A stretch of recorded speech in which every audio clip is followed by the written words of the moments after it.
A'udzubillahi minasyaitonirrajim. Bismillahirrahmanirrahim. Jadi baklu baca-baca kitab 8 maka nagubi pemahaman di urai getanyo iaitu naput boh golongan urang, tipe-tipe urangnya yang terpegang tu iaitu menyangkut ilmu dan harta. Jadi dalam boh tipe urangnya pekeh na gebi harta mentang, hana gejo ilmu, pekeh na gejo ilmu, gejo hartanyo akan terbahas nibak uronyo yang berbahaya. Yang pertama adalah tidak urang yang gejo hak Allah Taala kepada urangnya gejo ilmu dan harta. Berarti golongan pertama gejo ilmu dan harta, dan urangnya tak kuat hak kepada Allah Taala, dan urangnya getepe sebagian harta ataupun harta yang na bak urangnya nyan bisa jadi untuk bawa cik kedeh hak Allah Taala. Maka urangnya ke sedekah. Maka urang-urang ke laginya yang tahap yang pertama nyukuh yang terlebih god daripada golongan yang lain-lain. Nyan kata boh. Jadi golongan yang kedua jinu tak bahas sama. Golongan yang kedua iaitu gejuk oleh Allah Ta'ala cid hak oleh Allah Ta'ala kepada sidra urang iaitu ilmu. Dan hanya gejuk harta buat urangnya.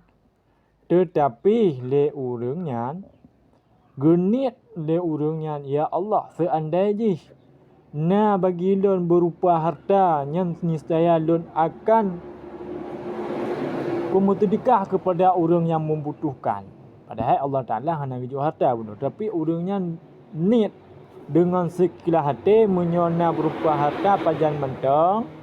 Gejuk oleh Allah Ta'ala gebi rezeki maka orangnya getim bersedekah kepada orang yang membutuhkan. Lebih-lebih dalam saat jenuh tengah membutuhkan getanyo donasi sebanyak-banyak je kerana jet pegawai Indonesia getun iaitu daripada pihak-pihak urang-urang raya getun bantuan daripada urang-urang yang katim tumbang. Sebetul je sedekah yang diberikannya langsung dah berikan. Hanjut tadi tun-tun le. Maka je urang lagi nyo walaupun jihana harta genit mentang maka gejuk balasan kepada orangnya iaitu menyoji bersedekah sama dengan je laginya cik pahala. Yang golongan yang kedua. Dan yang golongan yang ketiga sidra orang gejuk hak Allah Ta'ala terhadap orangnya iaitu harta. Gejuk hak iaitu harta. Dan hanya gejuk hak ilmu baginya. Dan padahal orangnya sangat kredit.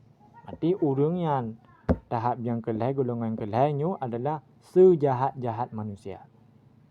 Hartana tapi hana ni fikir, hana roh ni terfikir untuk bersedekah. Padahal urang-urang yang kawawa kedeh unang guru akhirat bertujuan untuk alam dunianya untuk belum bersedekah, belum ibadat, tapi bisa. Dan negara dalam kitab-kitab lain iaitu para ulama sedih iaitu niat tak bersedekah. Lainnya ulama kok jina lah kisah je. Kisahnya niat tak bersedekah, sedih dah. Yang bersedekah akan meninggal. Jadi sampai itulah bersedekah lebih mampu orang tu. Ban. Getanya kikir, maka getanya sejahat-jahat manusia. Ni anu lah kadang tu naturah kikir kiban lo nya nak pegah. Cuma anu mentong dak. Yang golongan yang terakhir nyo yang sangat diperhatikan tu. Golongan yang keempatnya adalah seorang tiada diberi hak Allah Ta'ala akan dia ilmu dan harta. Berarti hana gejuk ilmu, hana gejuk harta. Duda ge pegah dunia lewanya. Ya Allah seandainya gejuk harta kepada lun. Niscaya lun akan ku belanjakan pupu mentong donya dalam donyanya. Hana dipikir kepada akhirat. Nyan urang nyan lagi nyan urang nyan mudosa. Mudosa. Nak tujuan je nunjuk sedekah ke urangnya, nak berikan timbulan. Menyangkut dengan hal dunia. Seperti timbulan maka dosa. Orang itu. Seperti dosa juga. Hai murid, jangan kiranya loba engkau akan harta dunia seperti ini. Lagi contoh tanya biar tak loba. Melainkan sekedar hajat. Jadi kitanya nak harta tak pakai sekedar hajat.